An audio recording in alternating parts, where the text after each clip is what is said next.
আসি কোথা থেকে? আমার পাঁচতলা বাড়ি আছে, পাঁচখানা গাড়ি আছে, না এটা কি হচ্ছে? অহংকার।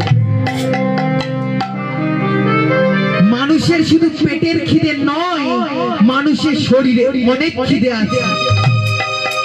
দেখবেন সেগুলো যদি না মেটে না, মানুষের পেট ভরে না। কেউ যদি একটা ভালো চাকরি করে, সে সারাদিনের মধ্যে কারোর কাছে সে বলবে, সে চায়ের দোকানে হোক আর মোড়ের মাথায় হোক, গিয়ে বলবে আমি কি করি জানিস? আমি সরকারি চাকরি করি। সে যতই ভালো মন্দ খাক না কেন, এটা না বললে তার পেট ভরবে না। কিন্তু জীবনের সব অহংকার চলে যায় কিসের দ্বারা? একমাত্র হরি নামের দ্বারা।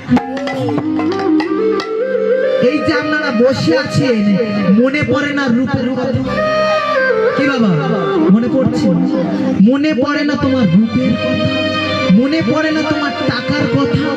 মনে পড়ে না সেই তীব্র অহংকারের? হরি নামে সম্পদ শেষ হয়ে গিয়েছে। এই হরি নামে কার নাম? যিনি হরি তার নাম, যিনি পৃথিবীর সর্ব অহংকার চূর্ণ করেছেন, একমাত্র অনাদির আদি গোবিন্দ।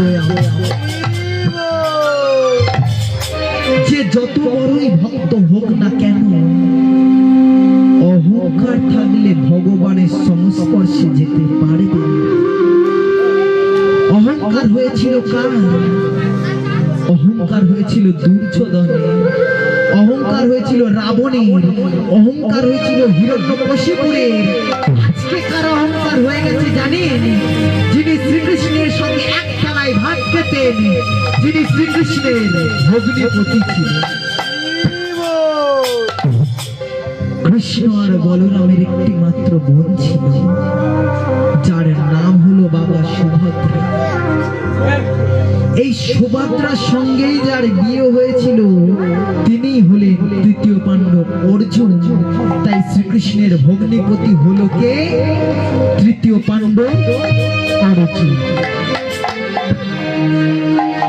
আজকে এই অর্জুনের মনে অহংকার এসে গেল। অহংকার কারো দাঁড়াতে চূর্ণ হয়। হিরণ্যকশিপুরের অহংকার চূর্ণ হয়েছিল তারই ছেলে প্রহ্লাদের দ্বারায়। রাবণের অহংকার চূর্ণ হয়েছিল তারই ভাই বিভীষণের দ্বারায়। আজকে কৃষ্ণ চিন্তা করছে এই